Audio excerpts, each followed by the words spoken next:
తెలంగాణ స్థానిక సంస్థల ఎన్నికల్లో 50% రిజర్వేషన్ల పరిమితి నిబంధనను ఎత్తివేస్తూ బీసీ రిజర్వేషన్లను 42% పెంచేందుకు ఉద్దేశించిన పంచాయతీరాజ్ చట్ట సవరణ, మున్సిపల్ చట్ట సవరణ బిల్లులకు ఉభయ సభలు ఏకగ్రీవంగా ఆమోదం తెలిపాయి.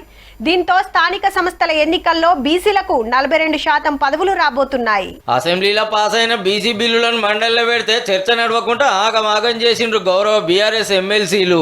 మాకు బీసీలకు 42% రిజర్వేషన్లు ఇచ్చుడు ముఖ్యం కాదు, మా కేసీఆర్ సార్ మీద సిబిఐ ఎంక్వైరీ ఎట్లేస్తారన్నట్టే లొల్లి చేసిండ్రు. వీళ్ళు మాట్లాడలే, ఇంకోళ్ళని మాట్లాడనీయలే.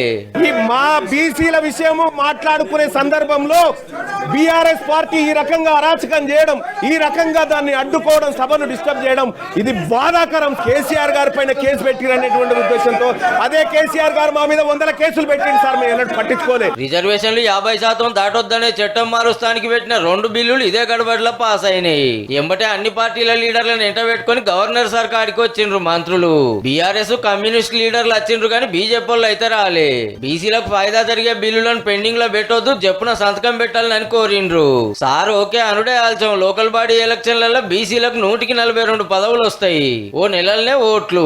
ఎంపీటీసీ, జెడ్పీటీసీ ఫస్ట్, వెనకసీరి సర్పంచ్ ఎలక్షన్లు అని ప్రచారం అవుతుంది. రేపు ఫైనల్ ఓటర్ లిస్టు రిలీజ్ చేస్తుంది ఎన్నికల సంఘం. ఏ ఊర్లో ఏ పదవి ఏ సామాజిక వర్గానికి అనేది దేలంగానే షెడ్యూల్ ఇస్తూనే ఉంటారు. ఎప్పటికెళ్ళి నామినేషన్లు తీసుకునేది.